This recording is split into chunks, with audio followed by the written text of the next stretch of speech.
আসসালামু আলাইকুম। হাই বন্ধুরা, কি অবস্থা, কেমন আছেন? চলে এসেছি আপনাদের মাঝে সুন্দর একটা রেসিপি নিয়ে। আজকে আমি করব হায়দ্রাবাদের বিরিয়ানি। আর এখানে নিয়েছি 1 কিলো মুরগির মাংস। আর এখানে আমি ভাতের পানিটা বসিয়ে দিয়েছি। এখান দিয়ে আমি মাংসটা একটু ভাজা করে নেব। আর পেঁয়াজ ব্রেস্তাটা আমি করে নিয়েছি, চালটা আমি ভিজিয়ে রেখেছি। এখন আমি রান্নাটা করব। ততক্ষণ থাকবেন আপনারা আমার মাঝে, দেখতে থাকেন।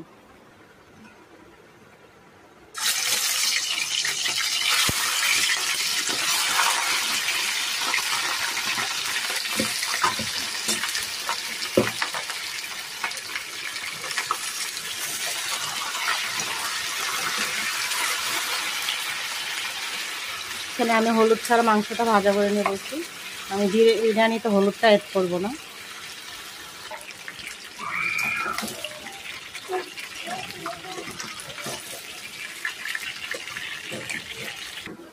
আমার চিকেন ভাজা হয়ে গেছে, এখন আমি চিকেনটা ভুনা করে নেব। আমি এখানে একটু হলুদ অ্যাড করিনি। আমার পেঁয়াজটা ভাজা হয়ে গেছে, এখন আমি মশলাগুলো অ্যাড করে দেবো। এখানে দিয়ে দেবো আমি গরম মশলা, দিয়ে দেবো আদা রসুন বাটা, 3 চা চামচ দিয়েছি। আমি এখানে দই অ্যাড করবো। আমি 2টা কৌটো নিয়েছি, এটা আমি এখন ফাটিয়ে নেব। এখন আমি বাকি মশলাটা অ্যাড করে দেবো। আমি এখানে হলুদ অ্যাড করবো না, একটু মরিচ, একটু ধনের গুঁড়া, একটু জিরার গুঁড়া অ্যাড করবো। আর কাঁচা লঙ্কা অ্যাড করবো। দইটা টক দই, আমি এখানে 2 চামচ চিনি অ্যাড করে নেব। আর এখানে একটু বিরিয়ানি মশলা অ্যাড করে নেব। আর বাকিটা আমি পরে দিয়ে দেবো। আমার মশলাটা হয়ে গেছে, এখন আমি অ্যাড করে নেব কাঁচামরিচ, আর অ্যাড করে দেবো মাংসটা।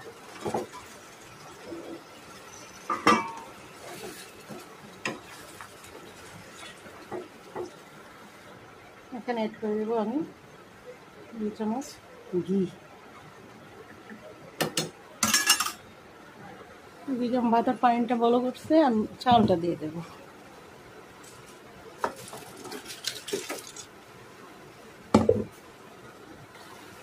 এদিকে আমি অ্যাড করে দেবো দইটা।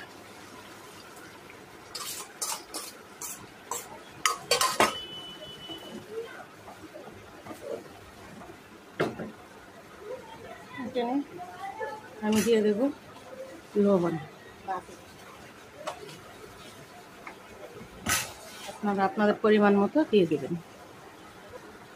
ভাতে একটু তেল অ্যাড করে দেবো। আমার ভাতটা হয়ে গেছে, এখন আমি ভাতটা ফেলে দেবো। তরকারিটা আমার হয়ে গেছে বিরিয়ানি। এদিকে আমি আলুটা ভাজা করে হালকা একটু সিদ্ধ করে নিচ্ছি। এখন অ্যাড করে দেবো আমি সব কিছু এক এক করে। তেল দিয়ে দেবো আমি রান্না করা মুরগি,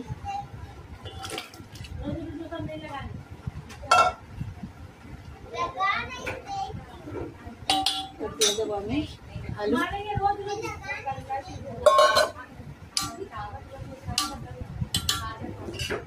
দিয়ে দেবো একটু ঘি,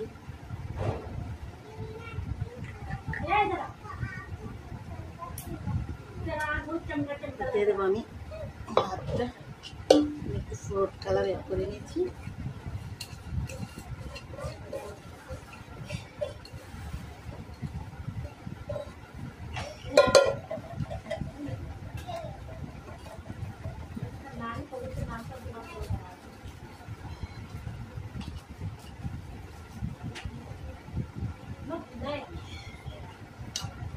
আর একটু উপরে আমি ফ্রুট কালার অ্যাড করে নিলাম। দিয়ে দেবো আমি এখানে পেঁয়াজ করে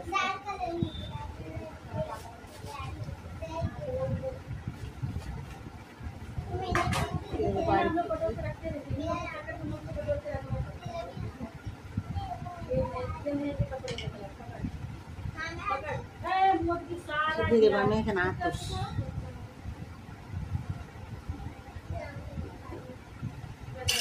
হয়ে গেল রেডি। এখন আমি দমে বসিয়ে দেবো। এখন আমি 20 মিনিটের জন্য দমে বসিয়ে দিয়েছি। 20 মিনিট পরে আমি নামিয়ে নেব।